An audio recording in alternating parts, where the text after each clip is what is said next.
Yo, what's going on, snipers, and welcome back to our Albuquerque Aliens Draft Declared franchise mode here in NHL 25. So last episode, if you did not catch it, we simulated the regular season, and we had some pretty good results in terms of our season sim. We finished 51, 22, and 9, and we were first place on the power play and first on the goals for per game. We are third in goals against, and our penalty kill wasn't necessarily the best in the world. It was 12th in the league. However, we did have some pretty interesting results with our penalty kill because we were the best shorthanded team in terms of scoring shorthanded goals with 18. As you can see here, let me go to this.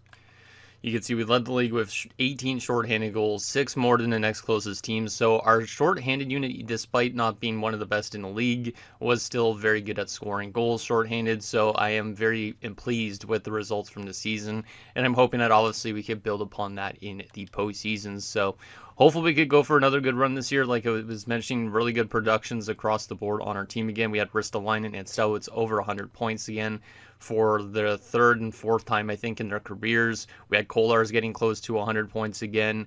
And then we had some pretty solid depth scoring with guys like Peterson and Kim on that second line having 70 points, Cashman having 64 points, Hennessy and 62 points. In general, I was really pleased with how everything turned out for our team this season. And then from a goaltending perspective, Gionta had a 912 and Harikala as a backup had a 921. So very strong performance from pretty much everybody on this roster.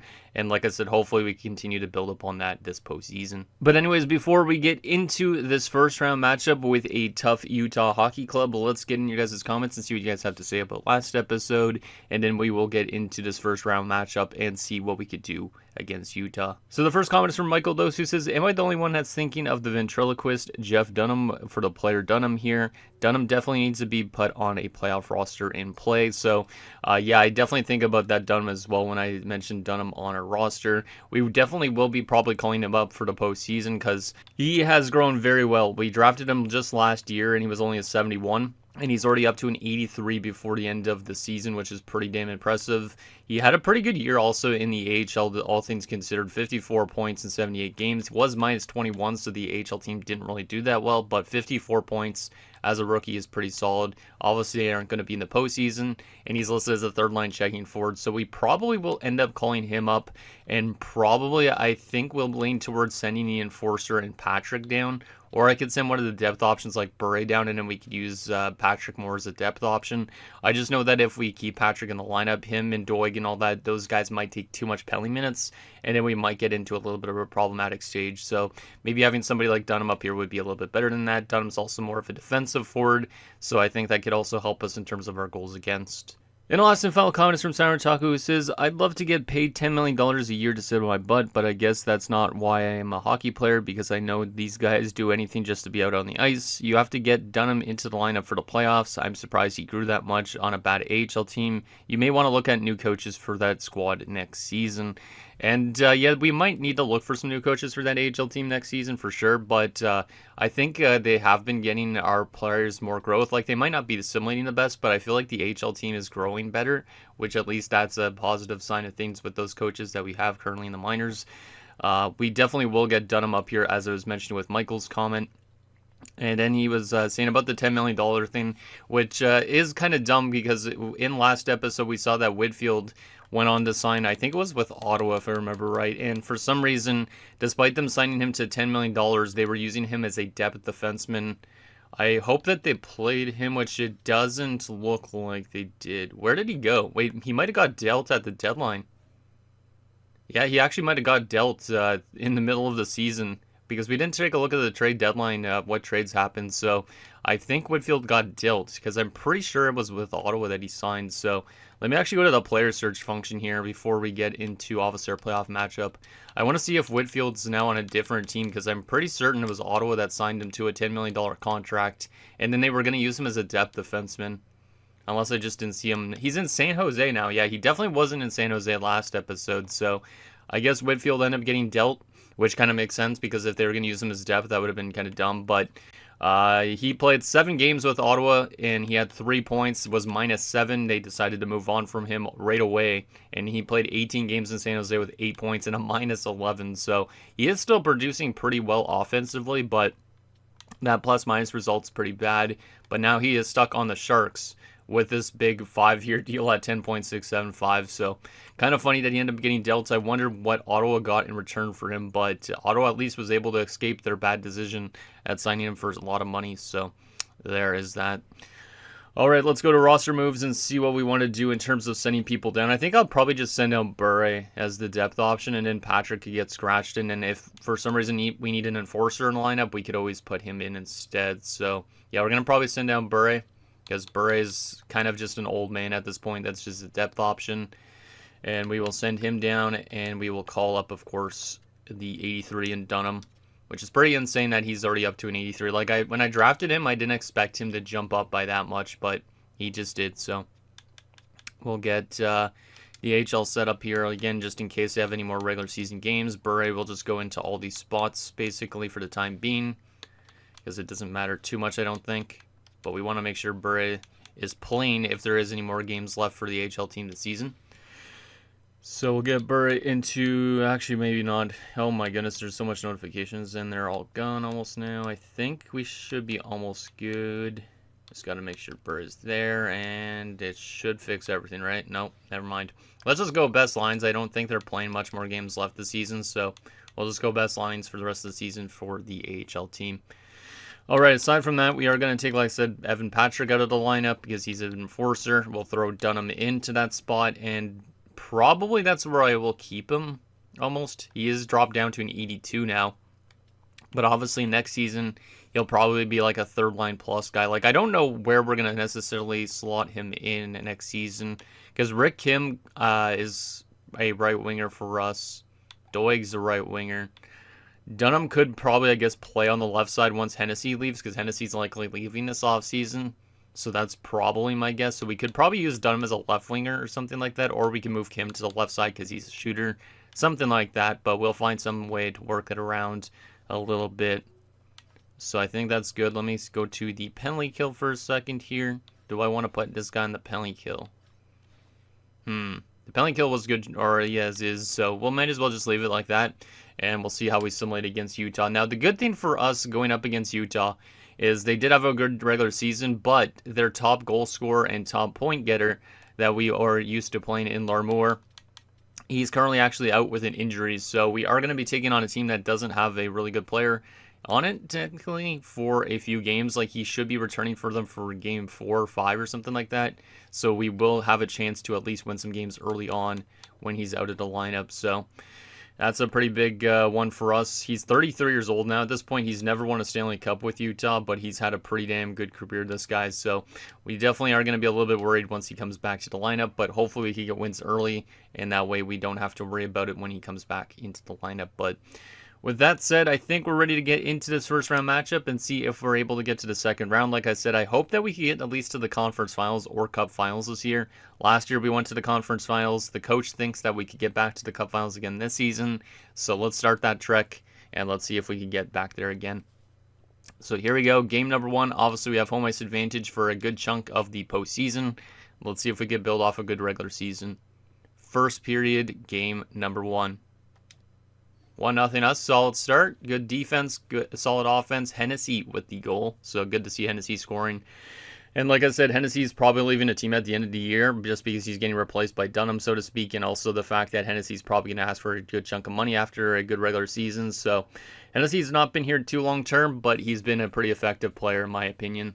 It was only a few years ago that he made his NHL debut in the postseason too, so shots are 18-8 in favor of us. It's a 1-0 game. Can we find a way to get some insurance? We have been out shooting him pretty badly so far. It would be nice to go up by multiple goals if we can. Second period. 2-1. Okay, still a pretty close game. They tied it up early. Furcus with the goal. But a power play goal from Ristolainen. So our power play continues to be one of our most effective things on this roster. It was good in the regular season again. It's been good in the playoffs in the last few years as well. And it's good to see it score here in game 1. Shots are 26-16 in favor of us going into the third. Can we lock this one down? Maybe get some insurance and take game 1. Come on, boys. Let's get some insurance here. Hey, there we go. Hennessy scores his second of the night. It's another power play goal, but Logan Cooley answers right back, and Barahowski ties the game up. Oh, boy.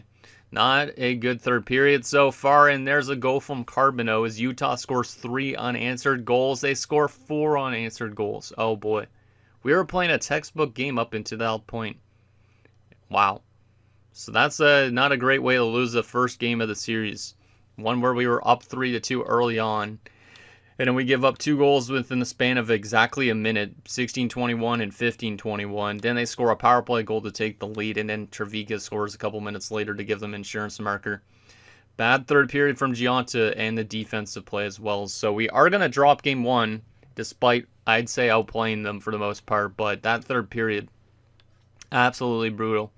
Hennessy from Hunwick and Peterson. We had Ristolainen from Cashman, Hennessy from Cashman into Lyle. But yeah, those 4 unanswered goals are not good. We need to win early, especially with Larmour being out of the lineup. So very, very rough first game of that series because I thought we were going to win when we went up 3-2, and then everything just fell apart. Our top line was -3 each, and then Mahalik and Tulipov were not good defensively. So we might have to make some adjustments kind of early into the series potentially if it continues like this.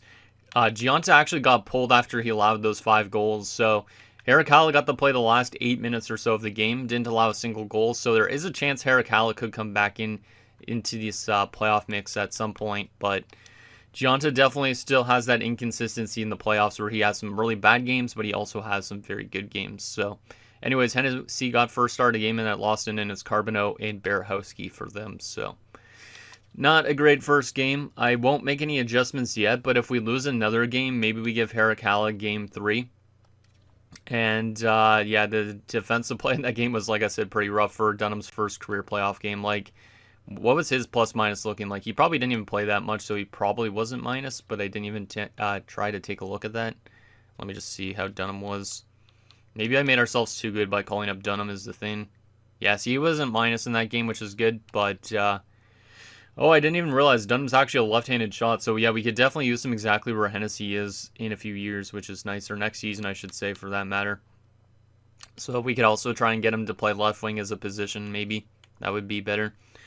All right, well, I'm going to keep the team the same. That third period was basically our worst period. The first 2 periods were good. So if we could respond with a nice game here, then I'll be happy. Obviously, if we play bad in this game as well, then adjustments need to happen. So anyways, let's get to game number 2 and see if we could get a win back. Obviously, it sucks that they took one of our home games, so we definitely need to take one of theirs. But let's get to game 2 and see if we could get better goaltending and defensive play in front of Gionta. First period of game number 2. 2-1 us. Good start offensively. Ristolainen on the power play. Stowitz as well scores. Matthews for them. One thing I did want to check, because I forgot to mention this, is from a couple episodes ago, is the shot chart. Because when they scored the goals, where were they getting that goal? Or when they scored their goal, it was from like the slot area. That's probably maybe a little bit more on the goaltender, I would say, from that angle, where that yellow G is. If it was from closer, it may be different. I don't know how we got a goal from this part of the area on the ice. I mean, that's maybe more of a point shot, I guess. It's not terrible, but okay. And then there's shots. Let me just go to the shot chart for fun as well. Let's just see. I could also like filter this if I wanted to, but I feel like I could crash the game. But a lot of their shots are coming from like the slot kind of areas. So there was one like directly right in front of Gionta. So we got to clean it up a little bit on the defensive side of things. But it looks like we're keeping them to the outside quite a bit, which is a good start. So we have the 2-1 lead after 1. Shots are pretty even as well, 11-10 in favor of us. Can we get some insurance and not let them get back into this game? Second period, 3-2. Oh boy, this is like the exact same spot almost as last game. Frank makes it 2-2, and then Delisle scores a power play goal for us. So our power play has still been our best thing so far to start this series. We've been scoring a lot of power play goals, but obviously we've been keeping them. They've been keeping in each of these games, which is not good because obviously last game we blew it in the third period, and there's a chance that we could do it again in this game too. So hopefully we don't do that. Shots are dead even. Goals are almost even. Let's see if we can find a way to actually lock it down in the third for a change and not do what we did last game. Come on, boys. Let's do this. Let's do this. Penalty kill to start the third. We kill it off. And then we get a goal from Tulipov to restore a 2-goal advantage. So that's a huge goal. And Stelwitz makes it 5-2. Okay, I feel a little bit safer now being up by 3. At least at this stage. This is a good response from a tough first game. Because we could have easily won last game if we would have been a little bit more patient. So Ristolainen made it 6-2, and that's probably the final. Yep, that is actually, yeah, that is the final. I don't know why it says simulation pause, because that was the third period. So what the heck is it doing? Oh, apparently there was one more penalty right at the end of the game, and it was just glitched out for some reason. But 6-2 win for your Albuquerque Aliens in Game 2. Good response defensively, goaltending-wise, and offensively. And hopefully we can continue that momentum rolling into Utah. So good response. Ristolainen from Kolars. We had Stelwitz from Del Monte, Delisle from Cashman, Tulipov from Kolars and Stelwitz from Kolars and Bell, and Ristolainen from Kolars and Stelwitz. So Kolars had a lot of assists in that game. Like 4 assists? 5 assists. God damn, that might be a team record for most assists in a game. So shout out to Kolars, who's definitely a pure playmaker. You also had Stelwitz on 4 points. So shout out to our captain for continuing to do what he's always done in the postseason. And then Ristolainen with 2 goals. So our top line taking over as it tends to do in the postseason. And we got a 926 from Giantas, so good goaltending as well. And that's what I want to see. So Stelwitz first star of the game, Kolars the second star, and Risto the third star. I wouldn't have it any other way with this top line. They're always just so good in the postseason. Like, they're always over point per game, it seems like. And they're usually our driving force on offense. And, oh man, I guess history does repeat itself, because if you guys remember last year in the playoffs, we did not have Marek Mahalik the entire playoff run last year. Well, this year he suffers an MCL sprain, and he will not be back for the rest of the playoffs. So Mahalik, his season is done, just like last year. He will not be playing the rest of the playoffs. Is it a huge blow to our team?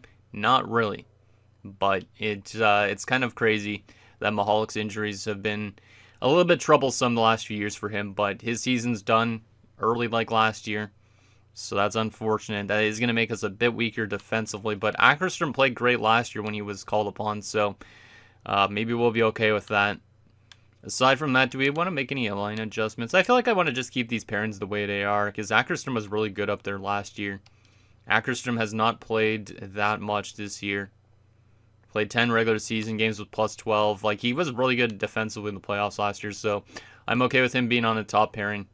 But definitely sucks for Mahalik, because like I mentioned last year, he played 77 games. This year he played 79, so was injured during the regular season a couple times in the playoffs. So last year he missed the entire time, you can see. And then this year he only gets to play 2 playoff games before his playoffs are done. But at least he was there for the cup win, so that's good. But it definitely sucks for the kid who's only 25 years old, but has now missed a lot of hockey in the last few seasons. So anyways, I think we're going to keep the team the same for this next game, because it was a good last game. Let's see what we could do with Ackerstrom in the lineup now, since Mahalik's out with an injury. If we have any more defensive injuries, I could call some people up from the AHL, which is good. So at least we do have a little bit of reinforcements if necessary. But let's get to Game 3. I don't think Larmour's back in this game. I think he's back either next game or Game 5. So hopefully he can find ways to win some games in Utah as well. So here we go. First period, game number 3. 4-0 Albuquerque. Okay, that's a great way to start off the game. I mean, it is a little bit dangerous because you never know if they could come back. But Rick Kim scores 2 goals in that first period. Cashman scores a goal, and Stelwitz scores a power play goal. So our power play still firing on all cylinders, and our top line still contributing. Our top 6 still contributing. Shots are 17-9 in favor of us as well. So very dominant first period of hockey.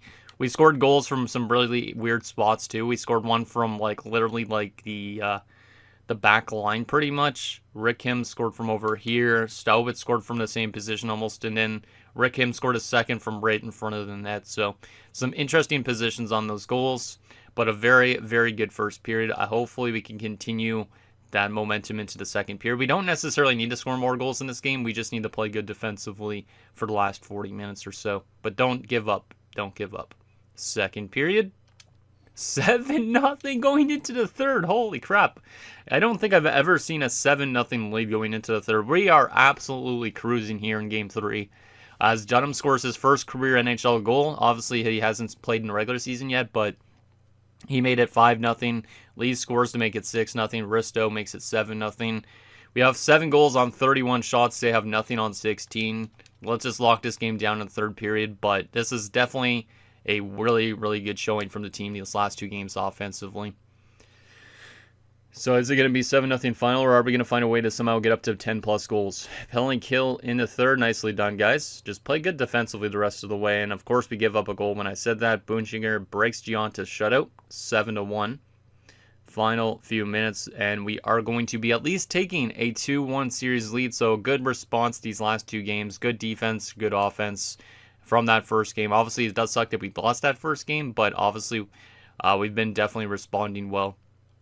Final shots 43-27 in favor of us, and we win 7-1. We can go. So we had Kim from Norena and Hennessy, Cashman from Tulipov and Norena, Stowitz from Hennessy, Kim from Peterson, Dunham from Heatley and Norena, Lee from Ristolainen, and Ristolainen from Stowitz and Kolars. Wow. All right. So Norena had 3 assists in the game. Stowitz had 2 points, and with Kim, Ristolainen, and Hennessy, and then you had a bunch of guys on 1 point as well on our team. So a lot of good depth scoring. And then the plus minus, everybody on this team is plus, except for the, I think that's the fourth line. Yeah, that's the fourth line. But the fourth line each played like 5 to 6 minutes, yet they contributed with some offense, which is nice. And then another solid performance from Gianta. See, I never know what I'm going to get with Gianta in terms of his goaltending. He has some really bad games, but also some really good ones, as he gets third star of the game, Norena the second star, and Rick Kim the first star of the game. All right, since losing game number 1, we've actually outscored them 13-3 in 2 games. So everything is working well so far.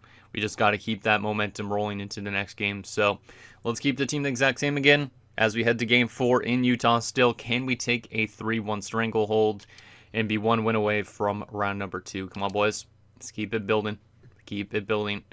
We don't need to blow them out 7-1 though every single game though. But first period, game number 4. 2-0 Utah. Ugh. And Larmour is back from injury, of course. Of course, he makes an impact when he's back from injury.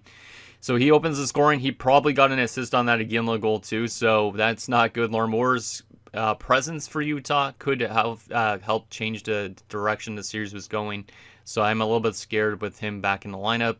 Hopefully we can find a way to contain him as the rest of the series goes on, but not a good first period for Gianta and for the team defensively. Shots are 14-10 in favor of us, but we're down by a pair of goals. Can we start to claw back in the second period? 3-0 Utah. Oh boy. Well, this game might be lost at this point. Carbonneau makes it 3-0 despite us outshooting him 23-21. So this might be the type of series that goes 7 games based on how it's going so far. It seems like back and forth quite a bit. Not a strong game after we scored 7 goals last game. I am a little bit worried that we might have scored too much goals last game, and that they're going to be able to find a way to start shutting us out the rest of these series, but hopefully that's not the case as we go on into this. But let's see what happens in this third period.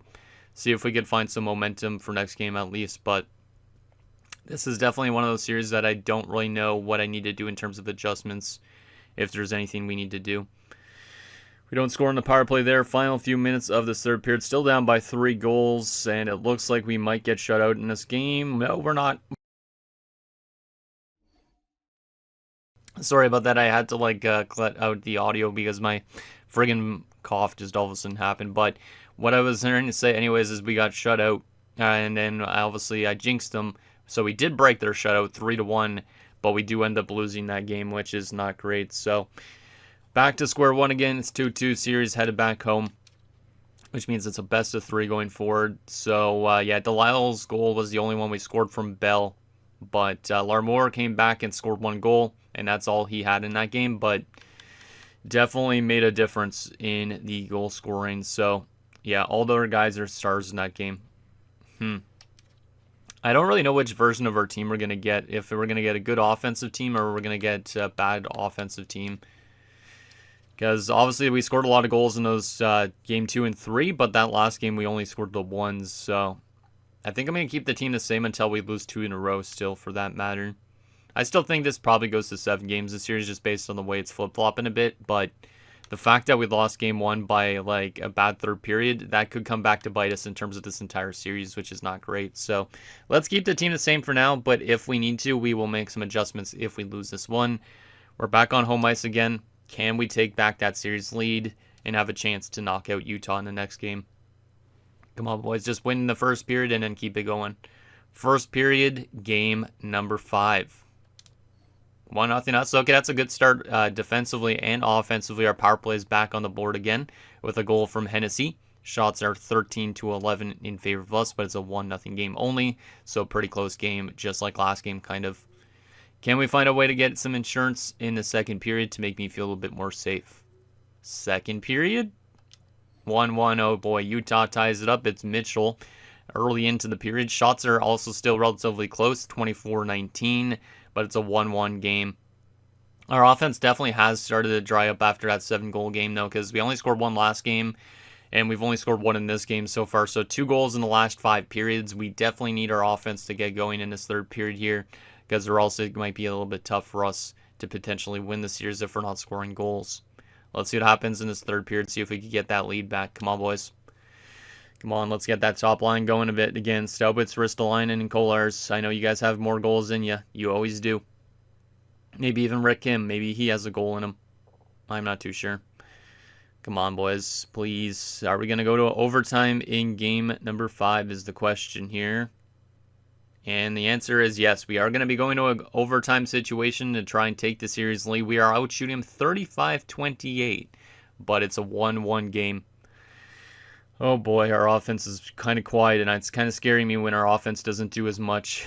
Can we find a way to get the overtime winner and take the series lead? Who wants to be the hero on this team? Who wants to be the hero? I'm going to shout out like somebody on the defensive core like Drew Bell or Ackerstrom maybe. I don't really know who, but I feel like somebody on our team has something in them to give us the lead. Maybe even Heatley for the instance.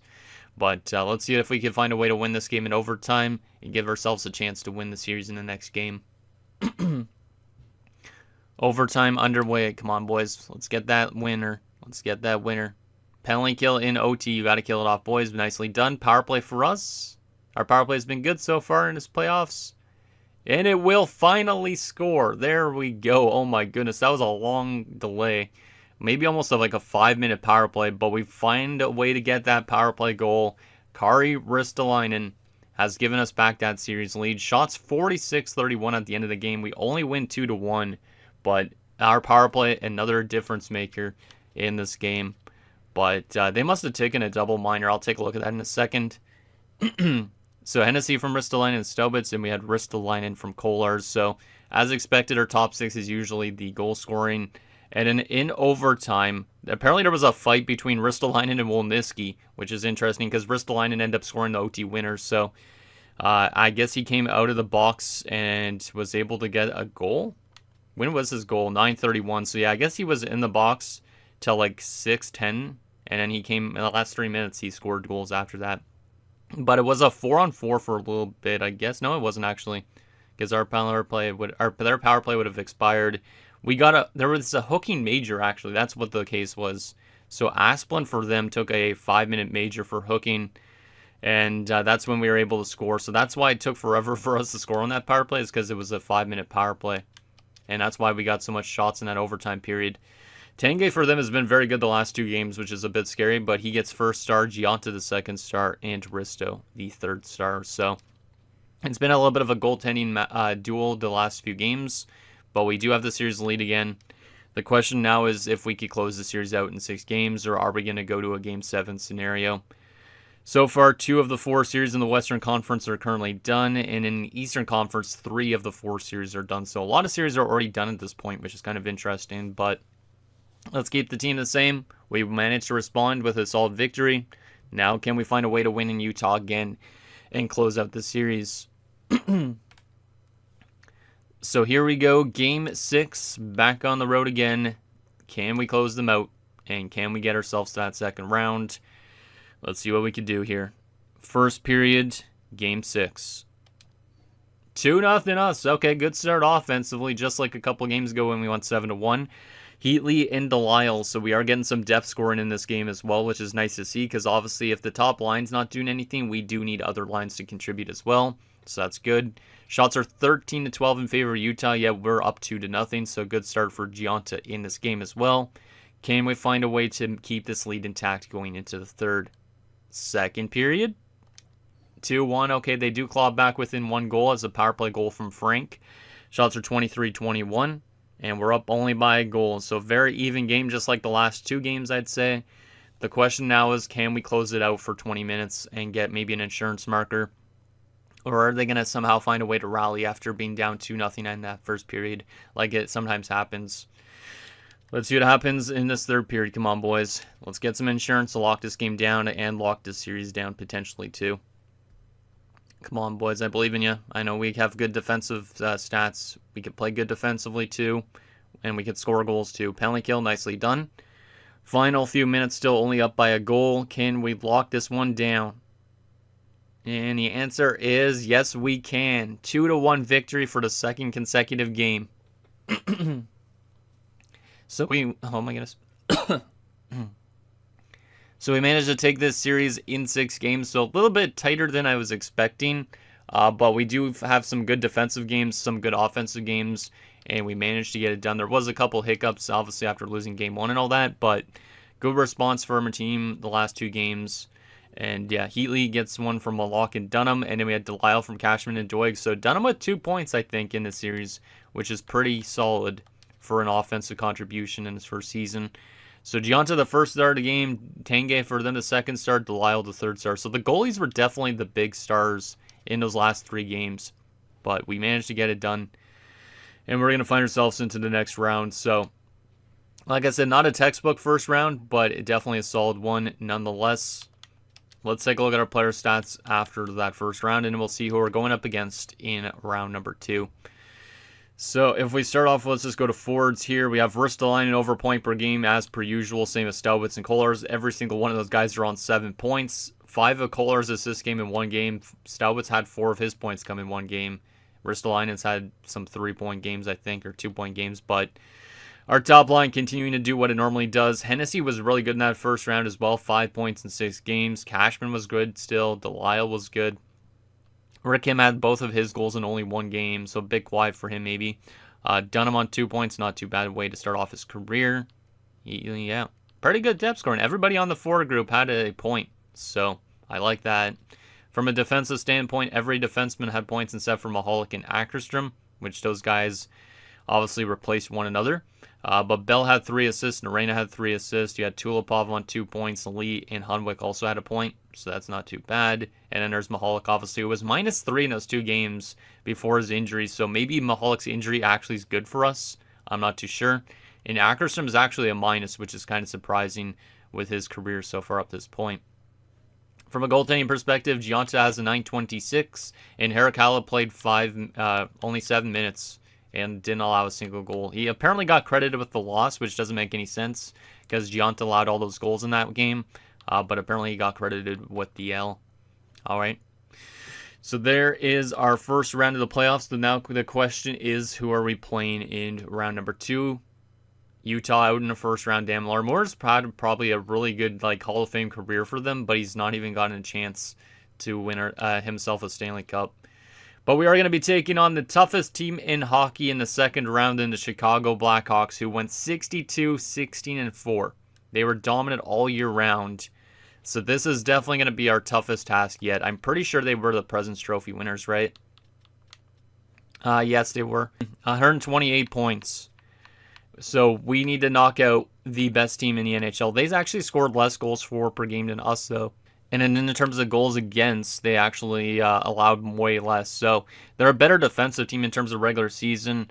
Their power play percentage, they were worse. Their penalty kill was way better. So just they're way better defensive team, basically. And yeah, you can see their home and road records were pretty damn insane. So this is definitely going to be one of our toughest playoff matchups of all time based on this, I'd say. And if we go to the playoff run so far up to this point, let's see. So they went to 6 games just like us. They scored only 2.5 goals for per game, so they weren't actually scoring that much in that first round, but they still have that good defensive identity of 2.5 goals against. So we were better defensively and offensively, though, than them in the first round. Our power play was 42%. Theirs was only 5%. So that's kind of weird. Their penalty kill was also worse than ours, so I don't know if the Blackhawks are kind of identified as a cheese team because the playoff run hasn't been that great so far, despite winning.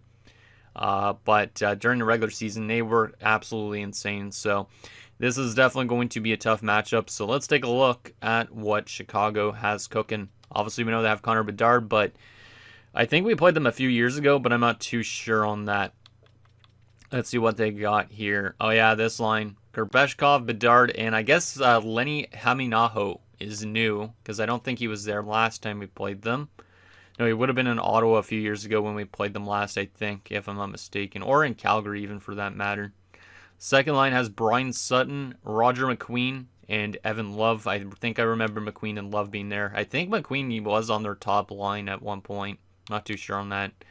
Third line has Marek Vanacker. They also have Otto Ratu and Ilya Ivanov, double I.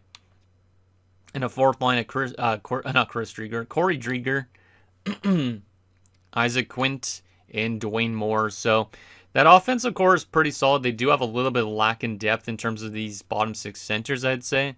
But aside from that, it's not too bad. Maybe a little bit of weakness on the right side too. But, I mean, they're probably playing Bedard, Gerbeshkov, and McQueen a ton of money. Like, Bedard's making in this stage of his career 11.78. That's not actually that bad. Gerbeshkov's probably making like 16, 14. And he's a pending free agent, but he has an extension already in place. And you have Roger McQueen, who is also making $11 million bucks. So a lot of money tied up there. From a defensive standpoint, they have Matthew Schaefer, who is projected to be the first overall pick, I think, in the actual 2025 draft, around him and James Higgins and stuff like that. So shout out to Matthew Schaefer. Moises Hannon also there. Interesting. Second pairing is Brendan and McLaren. Quentin Johnson. Oh, yeah, good old Quentin Johnson. I feel like he was on a different team, though. Yeah, he was on Anaheim last we saw him. I did recognize him. So he was on Anaheim last year when we played them and lost in the conference finals. This year he's on Chicago. Interesting. Yeah, very solid offensive guy, and he's already a Stanley Cup champion, obviously, with the Ducks, too. So shout out to him. And in the top six pairing is Yuri Radulov and Ilya Arkhipov. Ilya Arkhipov, all right. Actually, he's a center. Why is a medium elite center playing defense? There must be an injury. There's no way he's not. There's no injury, right? Yeah, there's an injury. Okay, I thought there would be. Shlemko Nestorov, and in this injury is to Gregory Maroon. So that's kind of interesting. That might be a way we could exploit them. Because obviously if Arkhipov gets taken out of the defensive core, he would probably go on to this third line. And then Ratu or Quint would be scratched. And then their defensive core would be more defenders again. So kind of interesting that they decided to put a playmaker on the defensive side of things. Like, you'd think they would put like a two-way forward or something like that instead. And then their goaltending, this is where it's going to be tough. Mitchell Auld, one of the better goalies, I think, in this franchise mode. Yeah, he is definitely one of the better goalies in this franchise mode, especially over like the last 5 years. 914 and 902, so a little bit of a down year. A 910, a 912, and this year had a 921. This guy is definitely one of the Vezina favorites this season.